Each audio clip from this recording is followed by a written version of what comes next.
Terre est âgée de 4,5 milliards d'années, et pourtant elle reste en constante évolution. Dérive des continents, éruptions volcaniques, avancée, recul des glaciers, la surface de la Terre se façonne avec une infinie variété, et les mystères géologiques sont légion.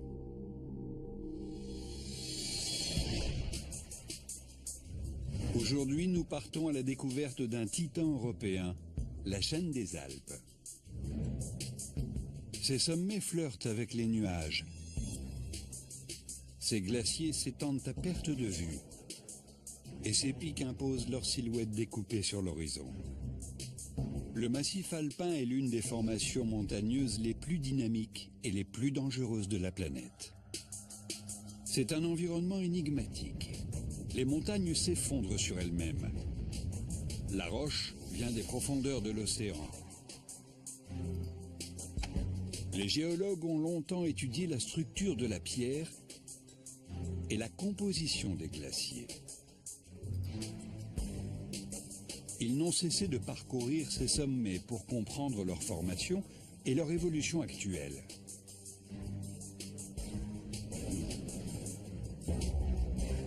Cette quête va les conduire à s'interroger sur le passé de la Terre elle-même.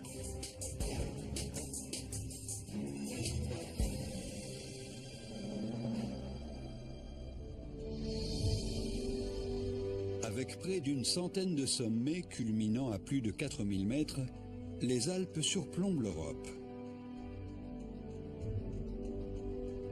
C'est une gigantesque barrière naturelle de 1200 km de long et 200 km de large qui traverse 7 pays entre la Méditerranée et le Danube.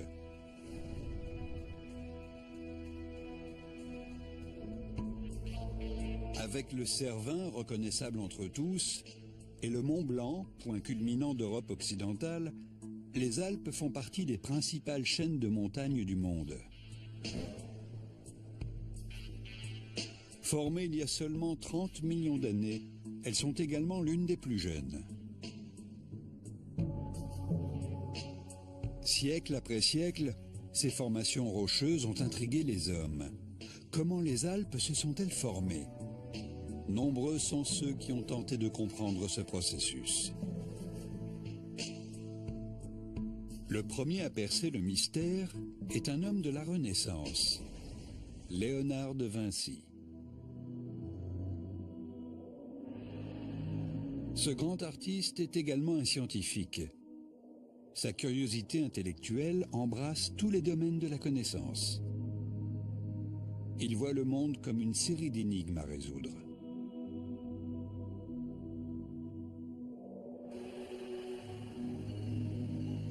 De Vinci s'intéresse à la formation des Alpes à une époque où presque tous les érudits considèrent la Terre comme une création divine immuable.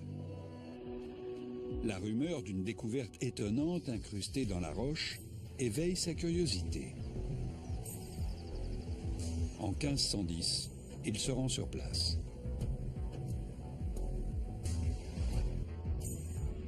C'est à 2000 mètres d'altitude que se trouve l'objet de toutes les spéculations. Des fossiles. Il sait que ce sont des créatures marines qui n'ont pas pu vivre dans les sommets alpins. Alors, comment sont-elles arrivées là, à plus de 150 km de la mer la plus proche, et à des milliers de mètres d'altitude ?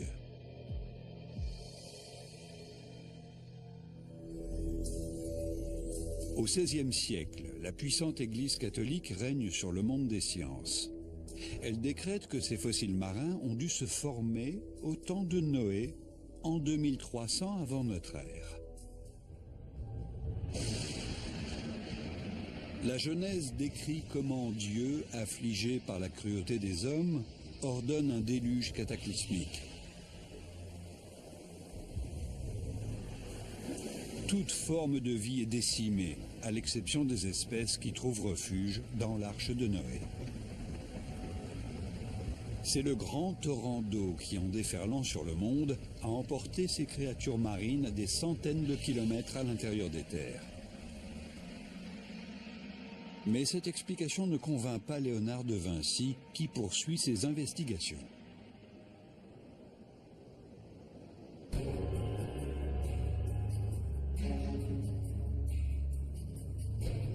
Cinq siècles plus tard, en haut du Santis, en Suisse septentrionale, à 2000 mètres d'altitude, le promeneur peut toujours voir les fossiles marins qui ont tant intrigué de Vinci.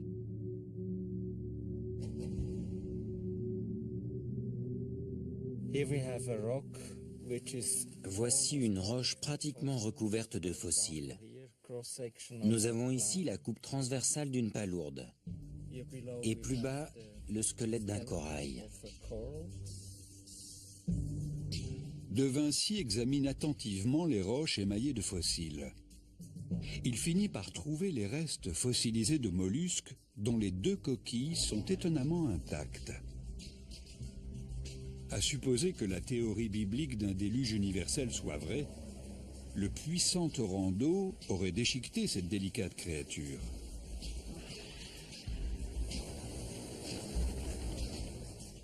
De Vinci pense plutôt que ces fossiles se sont formés au fond de l'océan. Ce serait sous l'effet d'une force, encore indéterminée, qu'ils se sont retrouvés au sommet des montagnes. Les scientifiques actuels ont identifié les espèces fossilisées et peuvent déterminer avec précision la période à laquelle elles ont vécu. Ces créatures ont vécu il y a 100 millions d'années dans une mer tropicale chaude.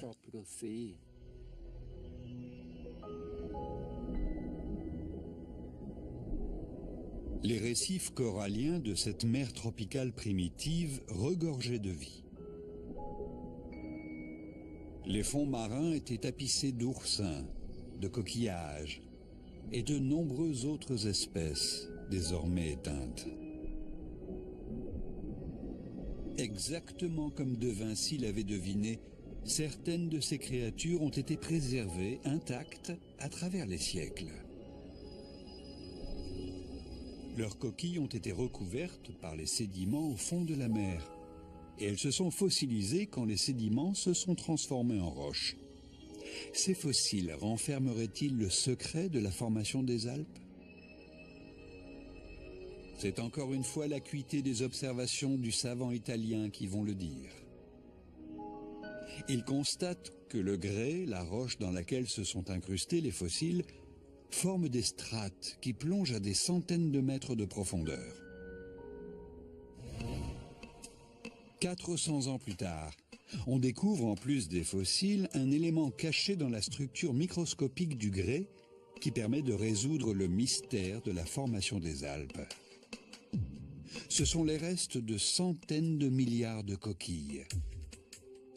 Le grès s'est formé à mesure que les minuscules coquilles de mollusques marins tombaient au fond de l'océan. Elles se sont accumulées et entassées, formant strate après strate, la roche sédimentaire.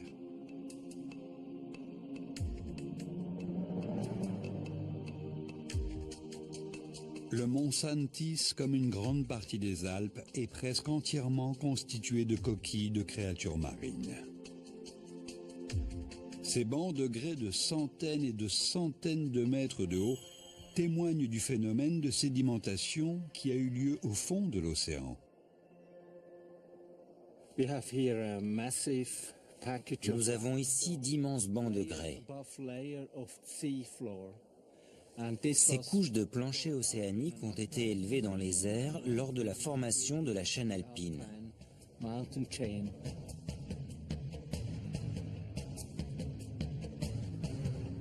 Plusieurs éléments nous révèlent les origines des Alpes. Les fossiles marins sont la preuve que ces roches se trouvaient autrefois sous les eaux d'une mer tropicale. Ces roches elles-mêmes, constituées de milliards de coquilles marines microscopiques, indiquent que le massif est une superposition de couches sédimentaires océaniques. De Vinci soupçonne qu'une partie des Alpes s'est formée sous les mers.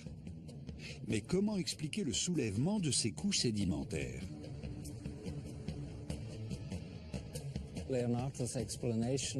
De Vinci avait bien compris qu'il fallait une force phénoménale pour pousser ces couches de fossiles vers le ciel.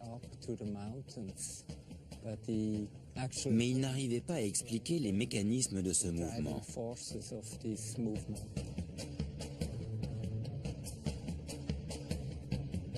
Il faudra attendre 400 ans pour que le mystère soit résolu.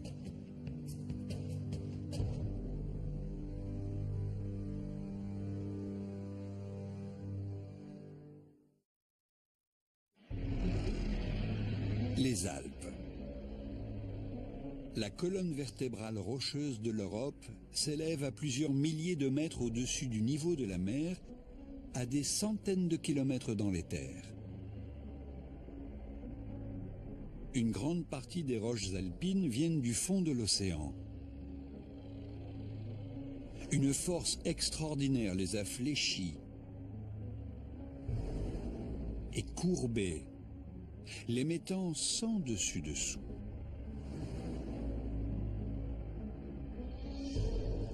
Mais quelle est cette force et comment peut-elle mouvoir de telles masses de pierre?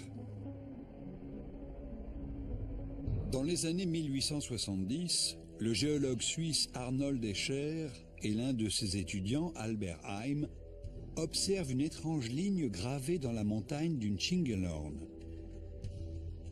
Ils suivent sa trace sur près de 50 km.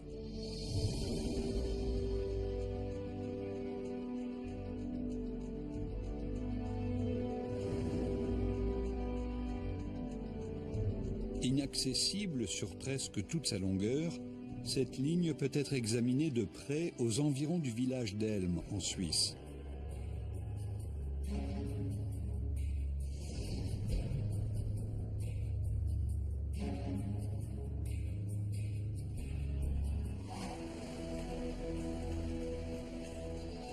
La ligne noire est bien visible sous cette étrange saillie.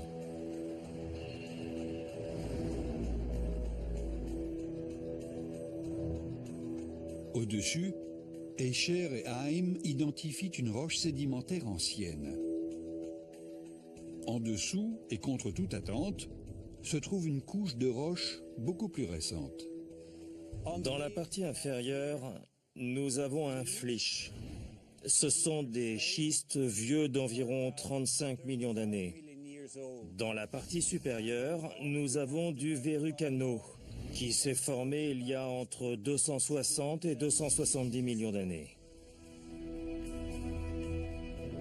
Escher et Heim sont en présence d'une nouvelle énigme. Cette formation rocheuse ne répond à aucune logique. Si ce sont des roches sédimentaires, comment expliquer qu'une couche plus ancienne repose au-dessus d'une couche récente?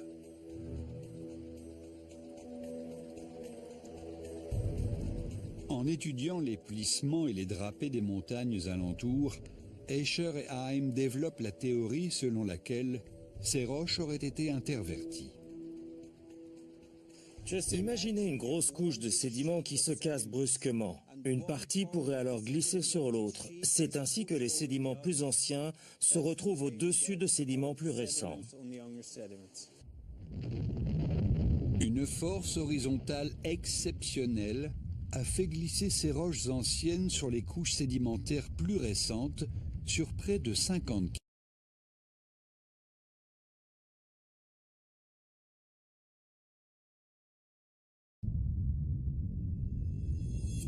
La découverte d'Escher et de Heim révolutionne les théories de la formation des chaînes de montagnes. Cet affleurement rocheux permet d'observer l'une des plus célèbres lignes de chevauchement du monde, que l'on appelle ligne de chevauchement principale de Glaris. Il est peu d'endroits où on la voit d'aussi près.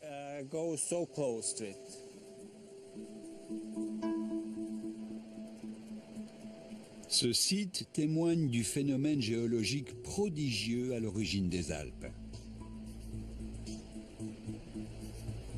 Au-dessus de la ligne de chevauchement principale de Glaris se dressent des sommets culminant à plus de 3000 mètres. Cela nous rappelle que c'est une force titanesque qui a créé les Alpes, une force pouvant littéralement déplacer des montagnes. Mais qu'est-ce qui est assez puissant pour mouvoir des milliards de tonnes de roc?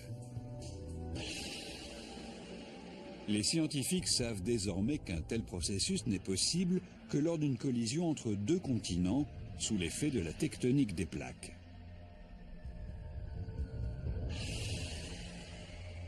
La tectonique des plaques explique le processus selon lequel les plaques géantes qui forment la croûte terrestre flottent et se déplacent très lentement sur de vastes courants de roches en fusion.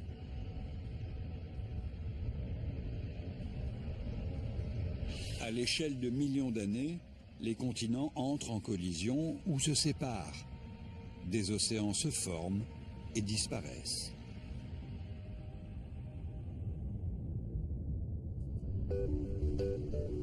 Mais si les Alpes résultent d'une collision massive, quel continent s'est écrasé contre l'Europe? La réponse se trouve au sommet d'un des pics les plus emblématiques des Alpes.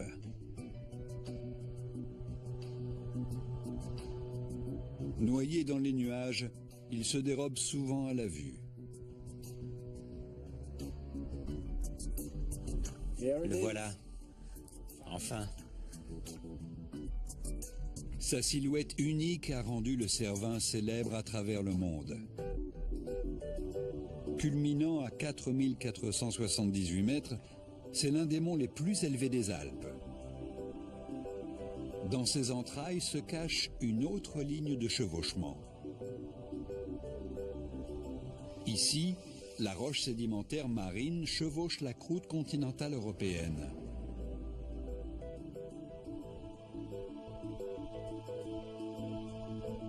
En examinant de près les couches formées dans l'océan, le professeur Helvig découvre une roche de couleur verte. Il s'agit de schistes verts. Ces cristaux grossiers indiquent que la roche vient d'une éruption de lave au fond de l'océan, il y a 100 millions d'années.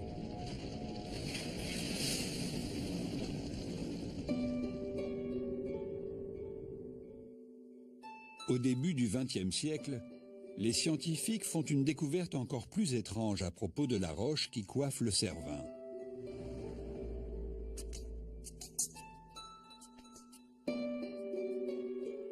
Cette roche grise est ce qu'on appelle du gneiss.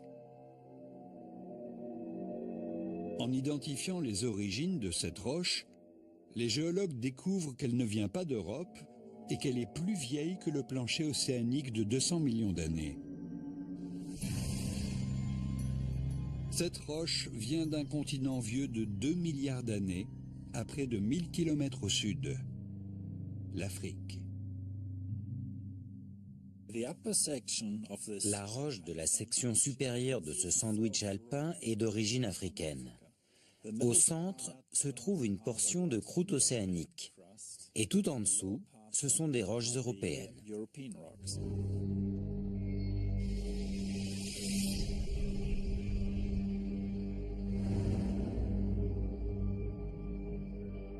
Ces superpositions indiquent que les Alpes sont nées de la collision entre l'Afrique et l'Europe.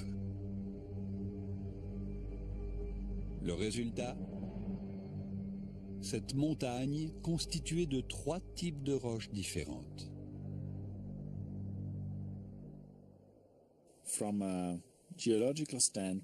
D'un point de vue géologique, le Cervin présente les principales étapes de l'histoire alpine. C'est un résumé des origines du massif à lui seul. Mais comment les roches du plancher océanique se sont-elles retrouvées prises en sandwich entre deux continents? Des études détaillées et la datation précise des roches alpines montrent qu'il y a 90 millions d'années, le continent africain converge vers l'Europe, refermant sur son passage le paléo-océan Tétis. En se rapprochant de l'Europe, l'Afrique fait disparaître l'océan qui les séparait et repousse le plancher océanique, constitué de minces couches sédimentaires, à la manière d'un bulldozer. C'est cet empilement de roches déformées qui a ensuite donné naissance aux Alpes.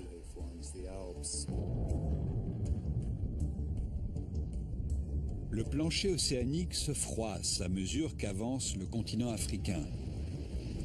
Il se tord, se plie et se casse. Il y a 30 millions d'années, les Alpes ont littéralement été poussées vers l'Europe.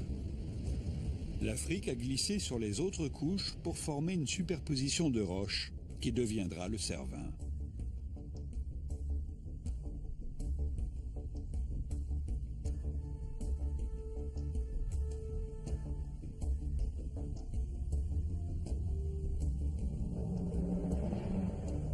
Sur des kilomètres et des kilomètres, la roche a été pliée et déformée pour s'élever à près de 8000 mètres, presque aussi haut que l'Himalaya aujourd'hui.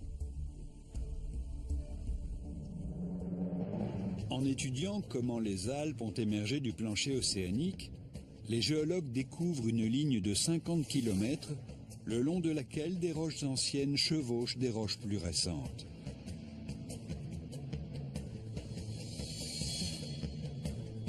La roche grise, le gneiss, qui constitue le sommet du Cervin, indique que c'est de la collision entre l'Afrique et l'Europe que sont nées les Alpes. Mais pendant les 30 derniers millions d'années, d'autres forces monumentales se sont attaquées à ces sommets. Comment se fait-il qu'au fil du temps, les Alpes aient perdu la moitié de leur hauteur ?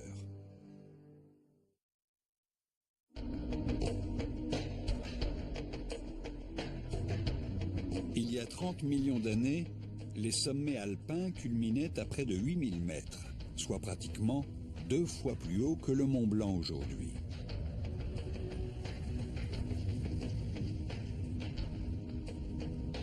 Savoir pourquoi et comment les Alpes s'écroulent peu à peu est d'une importance cruciale, car près de 14 millions de personnes vivent dans ou à proximité du massif alpin.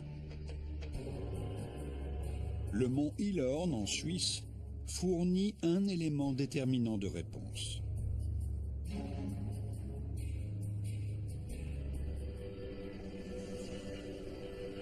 Il s'élève à plus de 2700 mètres, mais il est creux.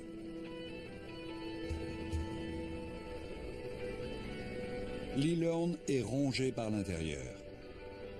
Un gigantesque trou se forme à mesure que la montagne s'effondre sur elle-même. Comment expliquer ce phénomène ?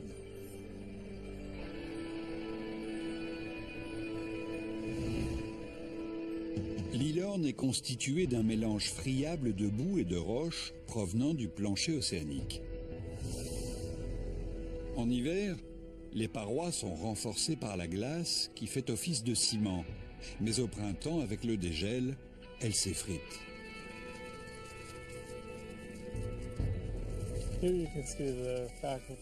On constate ici que la roche est très friable. On en détache facilement des morceaux à la main. En hiver, quand l'eau s'infiltre et gèle, cela a pour conséquence de disloquer la roche et la fragmenter. Au printemps, avec la fonte des glaces, les parois tombent littéralement en miettes.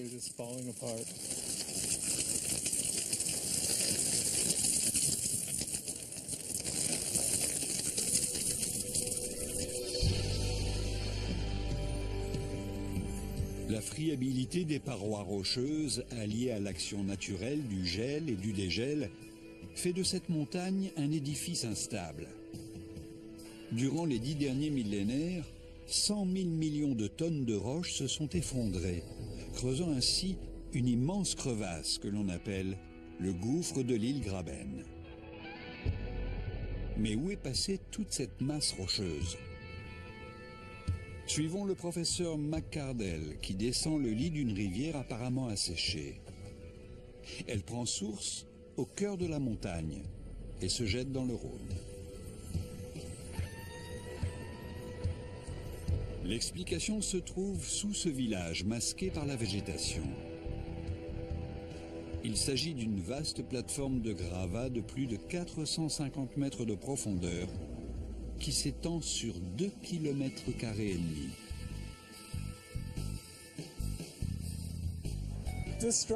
Cette structure est formée par les sédiments du cône de déversement d'Ilgraben. Tous les sédiments que l'on voit viennent de la montagne. Mais ce lit de rivière asséché est un mystère. Comment de colossales quantités de débris se sont-elles charriées jusqu'ici? Le village suisse de Susten est en perpétuel état d'alerte. Plusieurs fois par an, le sol se met à trembler, comme si un train de marchandises géant passait en trombe à travers le village.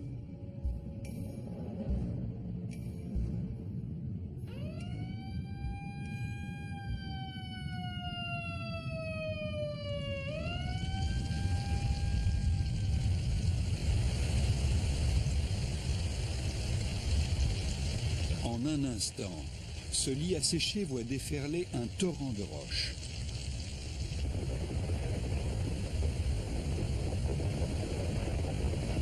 Des milliers de tonnes de gravats dévalent ainsi la montagne de Lillorn. Entre 3 à 5 fois par an, un flot de sédiments appelé lave torrentielle descend de la montagne à une vitesse comprise entre 15 et 30 km/h sur près de 3 mètres de haut. C'est un phénomène extrêmement rapide, fatal pour celui qui se trouverait dans le lit du torrent.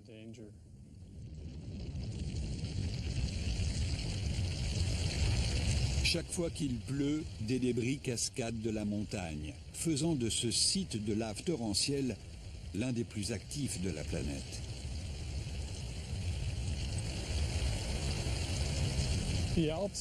Les Alpes sont comme charriées par les rivières dans les lacs et les vallées en aval. Lillorn est un cas extrême.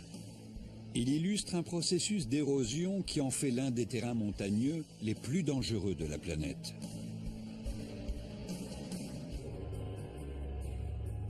Tout le massif est touché.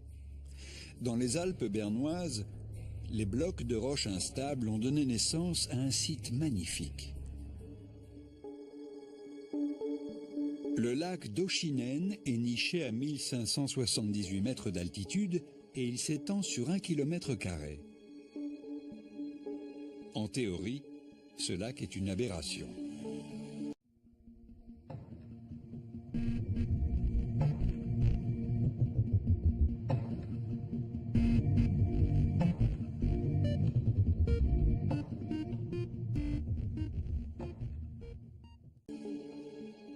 Les courants qui descendent de la montagne devraient filer droit vers la vallée sans rencontrer d'obstacles. Pour expliquer ce phénomène étrange, il faut aller 30 mètres plus haut. Quand on observe les versants supérieurs, on distingue de très larges cônes de débris qui se détachent des parois instables. Quant à ces étendues de roches lisses, elles forment un terrain propice au glissement de terrain. Lors de la formation de ces massifs, des strates de roches sédimentaires ont été soulevées. Elles forment désormais des angles extrêmes. Ces couches, déjà fracturées, ont tendance à se disloquer et à provoquer des éboulements de roches. Il est probable qu'une partie de ces versants soit le résultat d'éboulements ayant provoqué à leur tour des glissements de terrain. C'est un glissement de terrain phénoménal qui est à l'origine de ce lac, voilà 15 000 ans. Un pan de montagne s'est détaché, bloquant le passage au cours d'eau. C'est ainsi qu'est né ce site spectaculaire.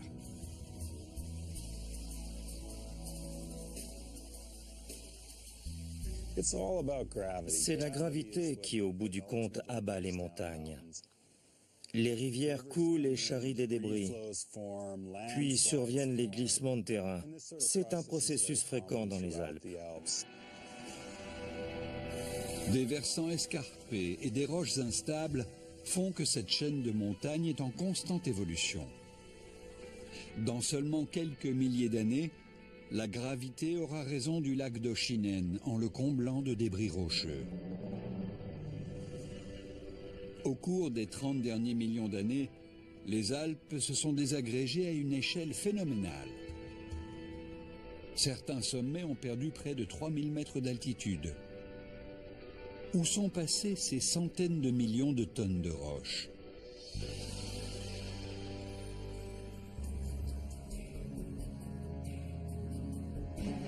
La réponse se trouve dans un affleurement rocheux à quelques kilomètres au nord des Alpes, à Aiguiville. On est en présence d'une extraordinaire diversité de pierres. Il y a de gros galets, des pierres qui viennent de toutes les Alpes. Prenons par exemple ce caillou noir et blanc. C'est un morceau de roche granitique du centre des Alpes, quelque part aux environs du Cervin. Dans cet affleurement rocheux, il y a des fragments de roche de tout le massif alpin. Des pierres de centaines de sites différents ont parcouru près de 250 km pour finir dans ce gigantesque cimetière géologique. La quantité de débris accumulés est colossale. Ces collines sont entièrement constituées des débris rocheux alpins. Elles s'étendent sur 160 km de large et 800 km de long, en un arc autour des Alpes, traversant la France, la Suisse et l'Allemagne. Leur masse suffirait à recouvrir toute l'Amérique du Nord d'une couche de gravats de 30 mètres d'épaisseur. Les sommets alpins érodés reposeraient-ils là? Le poids très élevé de la chaîne alpine pèse sur la croûte terrestre et a entraîné la formation d'une dépression tout autour du massif. Les milliards de tonnes de roches soulevées et poussées sur Terre au moment de la collision entre les continents africains et européens ont créé les Alpes. Le poids de la chaîne alpine a entraîné une gigantesque dépression de 4 km de profondeur que l'on appelle bassin molassique.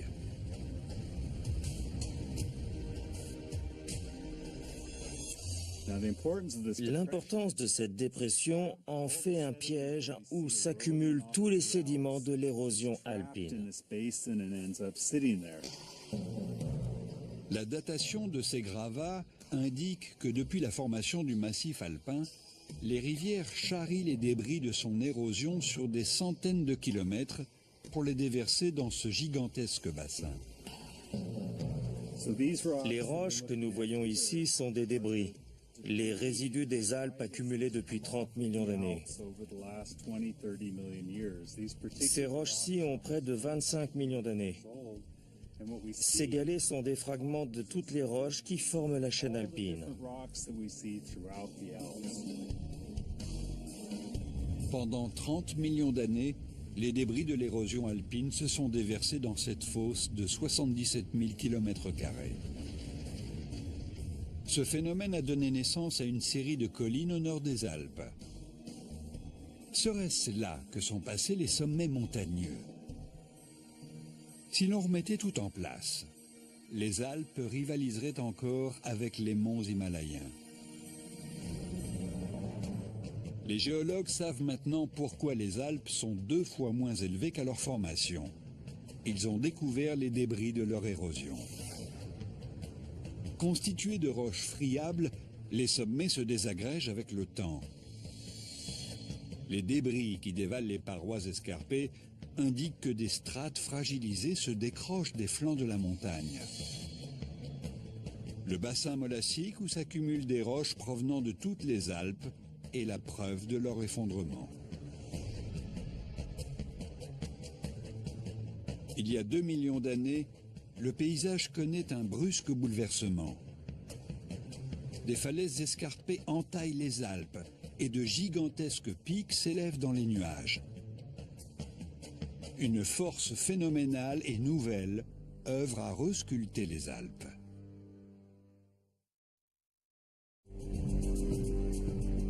Au cours des 2 derniers millions d'années, une fraction de seconde à l'échelle géologique, le paysage alpin a connu un changement radical. Des falaises abruptes et de pics gigantesques se sont formés.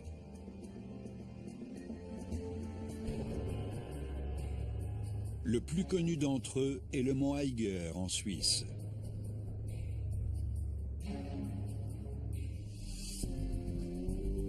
Son impressionnante face nord s'élève à plus de 1800 mètres, pratiquement à la verticale.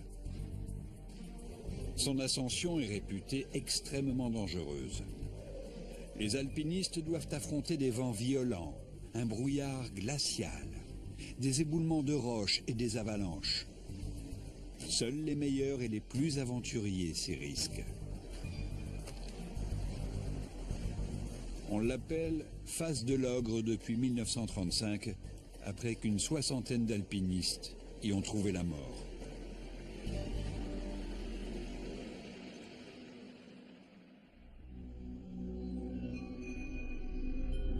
La naissance de tels versants à pic est un mystère pour les géologues jusqu'en 1837, quand le chercheur suisse Louis Agassiz constate la présence de falaises similaires à plus basse altitude. Des études avaient montré qu'elles ont été creusées par des glaciers. Plus de 1000 glaciers s'épanchent dans les vallées alpines. Ces rivières de glace s'écoulent imperceptiblement le long des pentes. Les mouvements du glacier d'Aletsch, filmés sur une période de 3 ans, révèlent comment les glaciers peuvent se déplacer de 3 mètres par an.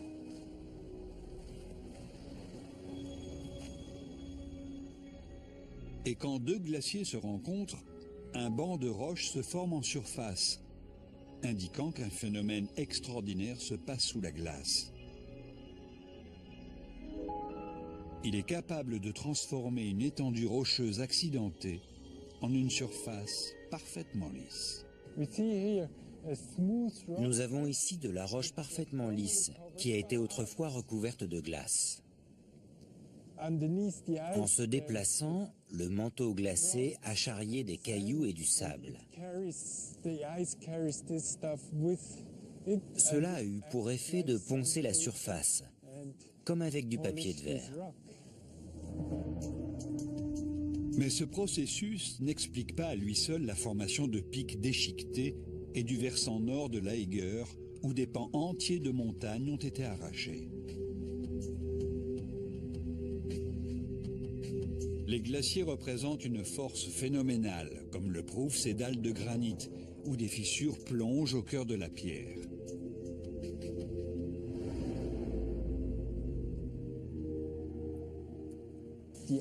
La glace s'écoule à la surface et s'infiltre dans ces fissures. La glace fondue pénètre dans chaque brèche et en gelant à nouveau fait éclater le bloc de pierre. Fragilisées et fracturées, d'énormes quantités de roches se détachent. Elles sont alors rejetées sur le côté avant d'être charriées dans les vallées au printemps avec le dégel.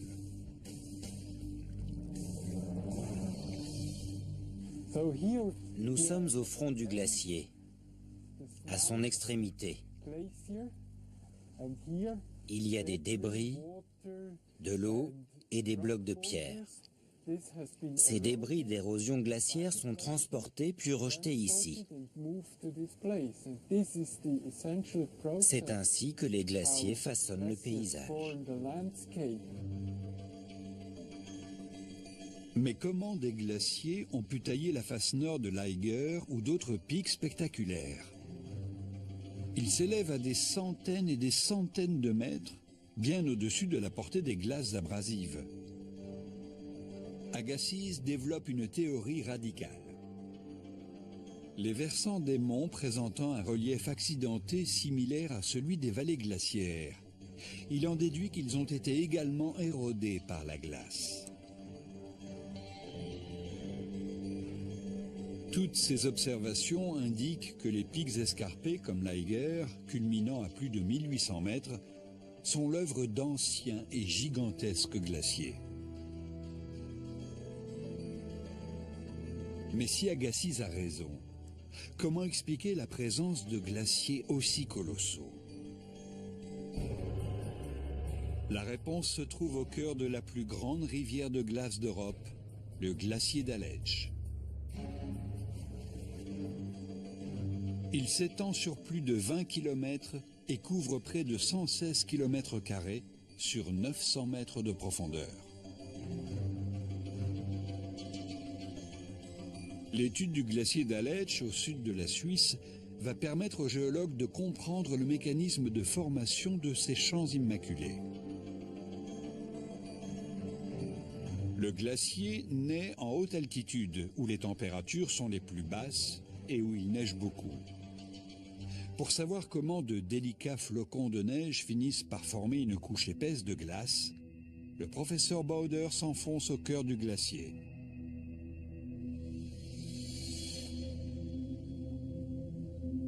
Il fait 0 degré Celsius dans ce passage creusé à 2 mètres de profondeur. C'est ici que scientifiques et touristes peuvent observer comment se forme un glacier. Nous pénétrons dans le glacier. Nous sommes entourés de glace. Il y a des couches de bulles d'air. La démarcation entre les couches successives est bien visible là et là. Chaque strate correspond à l'année au cours de laquelle la glace s'est formée.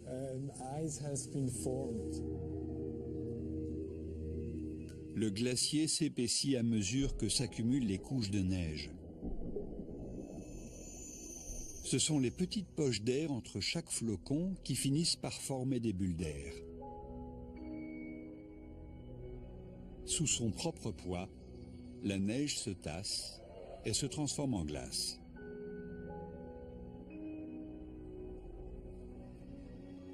Au cours des millénaires, la masse de glace qui s'accumule est considérable. Selon les estimations, le glacier d'Aletsch contient 27 milliards de tonnes d'eau, de quoi fournir 1 litre d'eau par jour à tous les habitants de la Terre pendant 6 ans.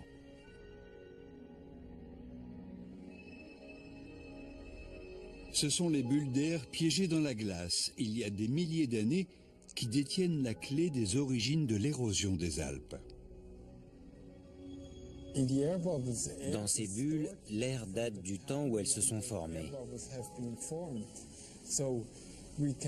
L'analyse de la composition chimique de cet air nous permet d'en savoir plus sur les conditions climatiques de l'époque en question.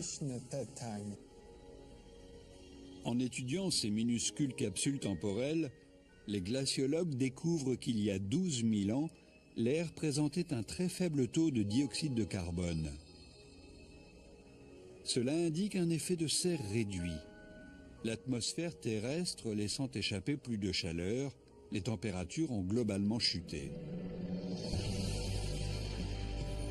D'autres études révèlent que durant les 2 derniers millions d'années, la Terre a connu plusieurs séries de périodes glaciaires.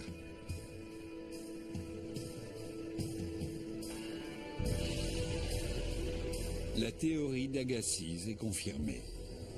Il y a 2 millions d'années, un épais manteau de glace recouvrait l'hémisphère nord. Les Alpes étaient enfouies sous 3 km de neige. Seuls dépassaient de cet océan immaculé les pics les plus élevés.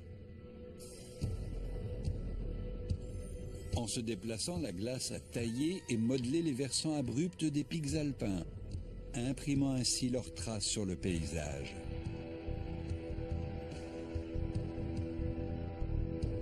C'est à cette période que les glaciers géants ont façonné la célèbre face nord du mont Eiger.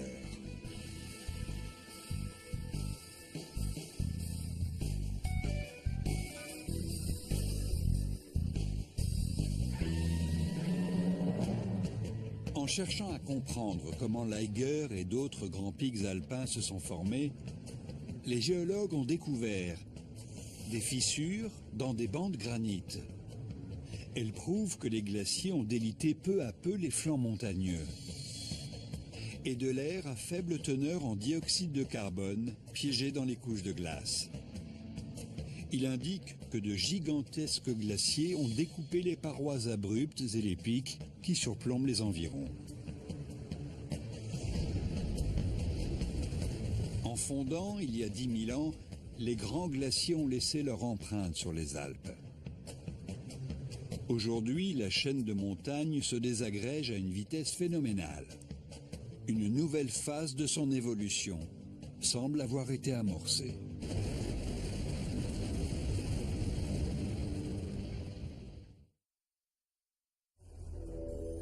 Les Alpes s'effondrent de plus en plus vite.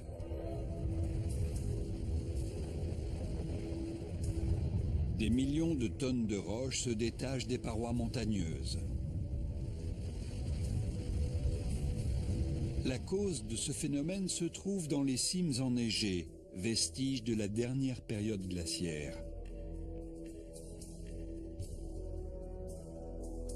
Les glaciers alpins renforcent les montagnes en agissant comme un ciment. Malheureusement, ils ne sont pas immuables. D'ici, nous pouvons voir les glaciers qui s'écoulent entre les surfaces rocheuses. Comme vous pouvez le constater à leur couleur, ce sont des roches récemment exposées en surface. Elles étaient recouvertes de glace les siècles derniers.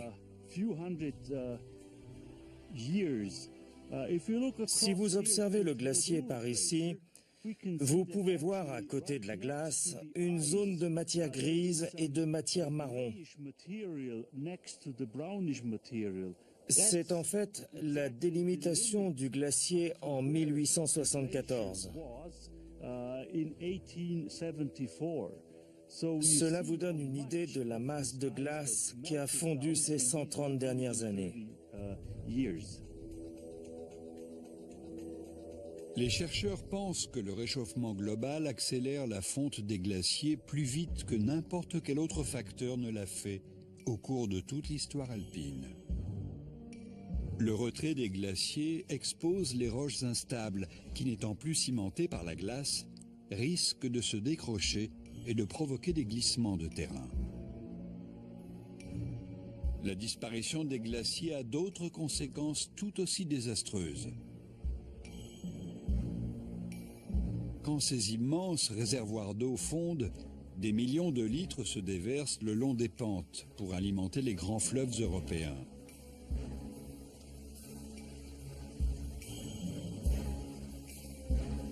L'eau agit comme un abrasif puissant. Ces torrents creusent le paysage à une vitesse vertigineuse.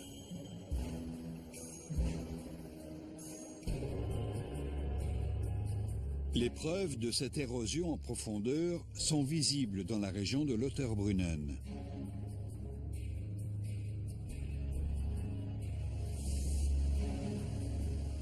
Dans toute cette vallée résonne le fracas des eaux d'une cascade des plus bruyantes et des plus spectaculaires qui soient, les chutes du Trümmelbach.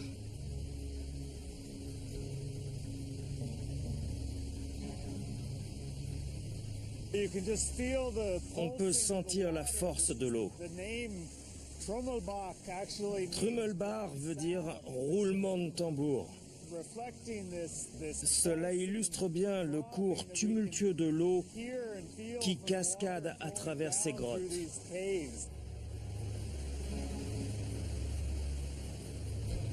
Trümmelbach est une chute d'eau glaciaire à couper le souffle. Plus de 20 000 litres par seconde de glace fondue se précipitent des glaciers vers les monts Eiger et Jungfrau. Au cours des siècles, ce torrent impétueux a creusé son chemin à travers la roche, créant sur son passage un étroit canyon. Chaque année, les eaux glaciaires des Alpes suisses charrient suffisamment de débris rocheux pour former une montagne de 800 mètres de haut.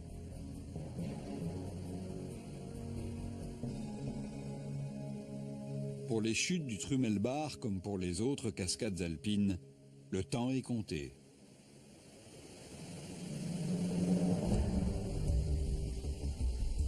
Au fil des torrents et des cascades, l'eau glaciaire creuse et fragilise la roche.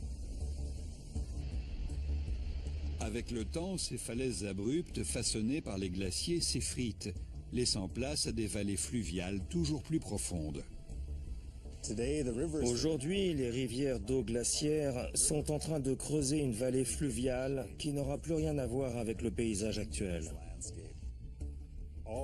Ce processus va détruire le relief façonné par les glaciers. Cette érosion mécanique est très rapide, à peine perceptible à l'échelle géologique. Lors des 150 dernières années, le réchauffement global et la fonte des glaciers ont accéléré le processus d'érosion des Alpes. Selon les estimations, les glaciers alpins auront disparu d'ici la fin du siècle si le réchauffement s'accentue. Cela aura pour conséquence de hâter l'effondrement des grands pics. La roche fragilisée exposera les villages et les stations de ski de haute altitude à des glissements de terrain catastrophiques. Mais le passé nous montre que les Alpes ont déjà connu des retraits glaciers.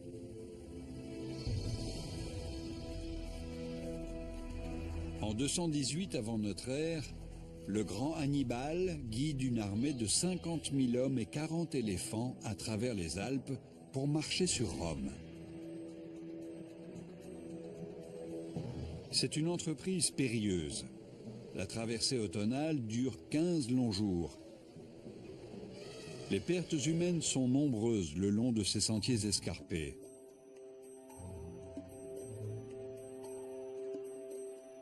Mais l'audace du général carthaginois est payante.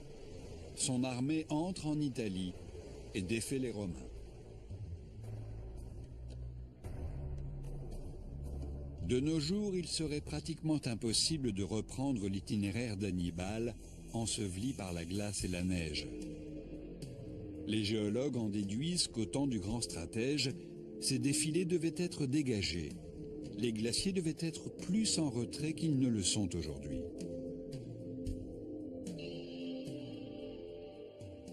Il a dû marcher à travers la forêt pour une grande partie. Ça devait être plus facile de franchir les Alpes à l'époque que maintenant.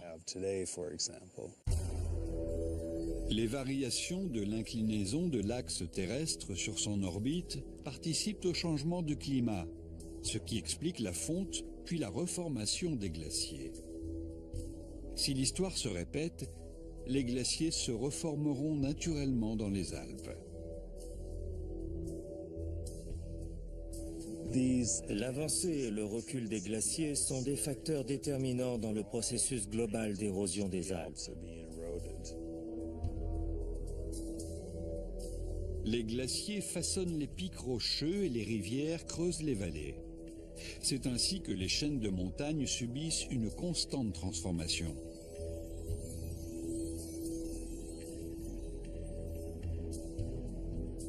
C'est ce processus naturel qui, au final, va détruire les Alpes telles que nous les connaissons. Les Alpes se désagrègent lentement. Les avancées et les retraits glaciers vont encore se succéder. Cela finira par les éroder complètement. Dans 10, 20 ou peut-être 100 millions d'années, il y aura toujours une chaîne de montagnes ici. Les Appalaches, en Amérique du Nord, sont un exemple de chaîne de montagnes fortement arasée.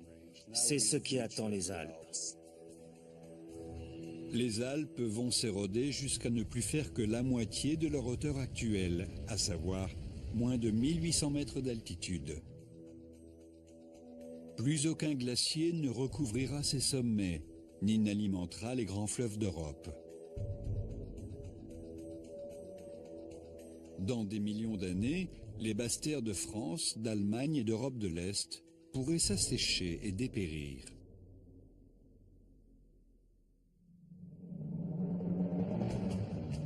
Les géologues ont découvert comment les Alpes se sont formées et pourquoi elles se désagrègent. Des fossiles marins et du grès constitués de milliards de coquilles de créatures marines indiquent que les roches alpines viennent du fond des mers. Les roches grises, les gneiss au sommet du Cervin témoignent de la collision entre l'Afrique et l'Europe à l'origine du soulèvement des Alpes. Les glissements de terrain sont la preuve que les couches sédimentaires et les montagnes elles-mêmes sont de nature instable. La composition des bulles d'air emprisonnées dans la glace révèle que de gigantesques glaciers ont façonné le relief très accidenté des Alpes. La fonte des glaciers et les torrents d'eau glaciaire fragilisent le massif alpin et dessinent un paysage en constante évolution. Depuis leur naissance, les Alpes n'ont cessé de se transformer. C'est l'une des chaînes de montagnes les plus spectaculaires et les plus étudiées au monde. Comprendre comment les Alpes sont nées, c'est lever le voile sur les forces phénoménales qui façonnent notre planète.